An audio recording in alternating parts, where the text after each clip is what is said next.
If you've ever wondered what pure luxury tastes like, you've come to the right video. And Gordon Ramsay, if you're watching, this is for you.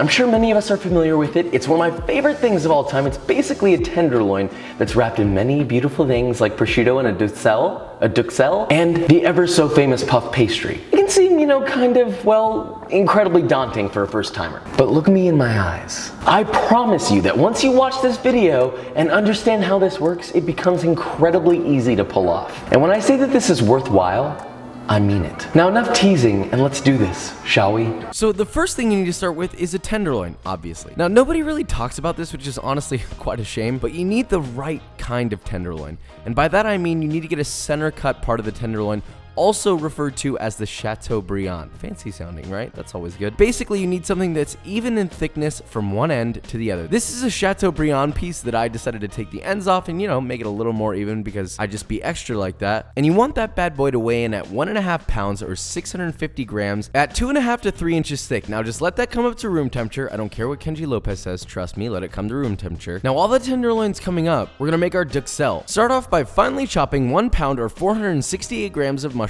with a knife or a food processor. It can be a mix or it could just be all cremini or button mushrooms.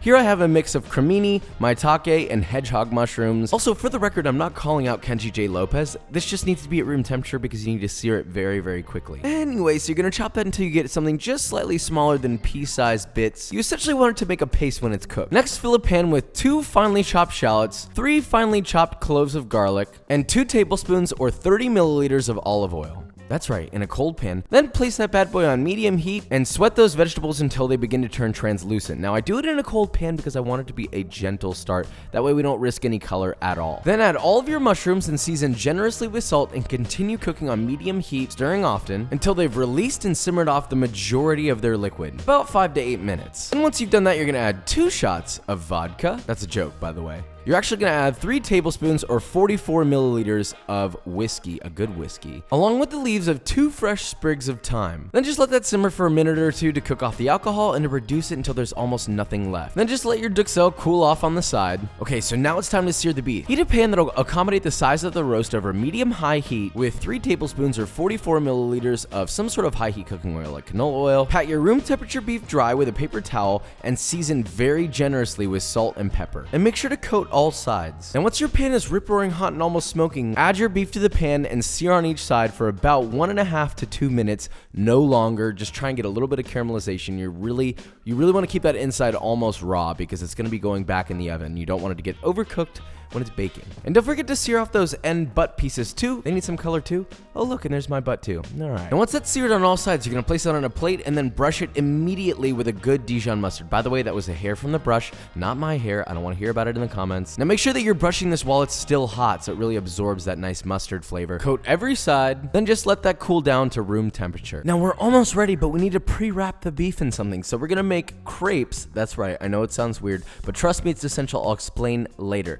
You can make your own or you can buy pre-made, but first you're gonna start with 3.5 tablespoons or 51 grams of all-purpose flour, 140 milliliters of whole milk, and 1 egg. Whisk those together, add a tiny little pinch of salt, and that's it. Then just preheat a non-stick medium-sized pan over medium heat. Add just enough butter to coat the bottom of the pan. You don't want a pool of butter. And then pour in just enough of your batter to swirl around and coat the entire bottom surface of the pan. Then just let that cook for about 1 to 2 minutes. Flip and let it cook for another 45 seconds to a full minute. Then just repeat that with the rest of your batter. You're only gonna need about 2 or 3 crepes, depending on the size of your pan. Okay, so it's Wellington burrito time. First, line up 2 to 3 crepes so that they overlap to create some length. You need it to be long enough for it to wrap the beef all the way around. Now just layer on some nice thin slices of prosciutto at the base, about 6 to 7 slices. Go edge to edge with that goodness. Then carefully spread all of your Duxelles, starting at the base to coat everything evenly. Now, if you want an even ring of Duxelles around your Wellington, like in mine, then unfortunately you kind of just have to have the spatial analytical skills to sort of decipher how far to spread it so it coats it all the way around the beef, no more, no less. It should essentially connect at the base when rolling. Then gently place your beef at the base of this layered beauty and begin gently and slowly rolling it forward with the layered crepe on top of the beef until it has been totally wrapped in it. Then gently roll your wrapped beef in evil plastic wrap, I know, I'm sorry, with enough excess wrap on the sides to then tighten the wrap around the beef by holding the end shut and simultaneously rolling. This should sort of create some nice tension, but not too much. Give your Wellington baby a little smiley face and then place it in the refrigerator to chill and firm up for about 30 minutes to an hour. Now once that's been chilled, you're then going to roll a sheet of puff pastry to 1/8 of an inch or 1/3 of a centimeter thick. Then brush the surface of your pastry with egg wash consisting of 2 egg yolks and 1 tablespoon or 14 milliliters of water. It's been whisked together. Then place your Wellington burrito at the base of your pastry, not at all the way at the bottom, you want a little bit of a lip to grab onto while rolling. Then just grab your puff pastry and slowly roll it around your entire Wellington till the edges meet. You can cut off any excess. Keep the excess though.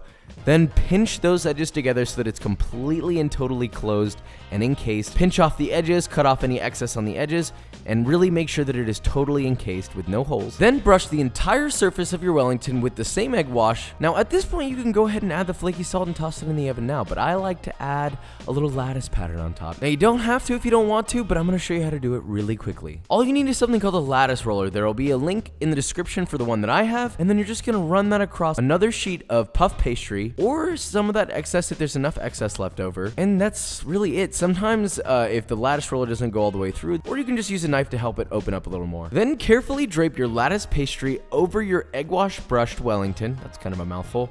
Connect them at the base and then cut off any excess and then just, wrap it around, connect it at the base. Brush that once more very lightly with egg wash, otherwise they kind of pool in those little divots. That's not so good. And then sprinkle super generously with none other than flaky salt. Don't be afraid to go hard with the flaky salt. It creates such a nice crunchy salt crust. It's a beautiful thing. Then just place that bad boy in an oven that's been preheated to 400 degrees Fahrenheit on convection or 425 degrees Fahrenheit in a regular oven. For all you metric people, that's 204 degrees Celsius on convection or 218 degrees Celsius in a regular oven. And just bake until you get that nice golden brown crust. Mind you, this recipe is for medium rare, so if you want to cook more, just leave it in longer. That's pretty much it. Once it's done, cool it for 10 minutes, slice it and serve. Now, when you're serving it, you can absolutely make a delicious sauce simply by taking chicken stock and reducing it by about 75%. Taking it off the heat and then adding a couple tablespoons of unsalted butter, stirring it until it emulsifies, and you've got a delicious sort of pan sauce. Then just serve your Wellington with mashed potatoes, vegetables, the goods. Now, Beef Wellington starts with a B, but do you know what else starts with a B? B-roll.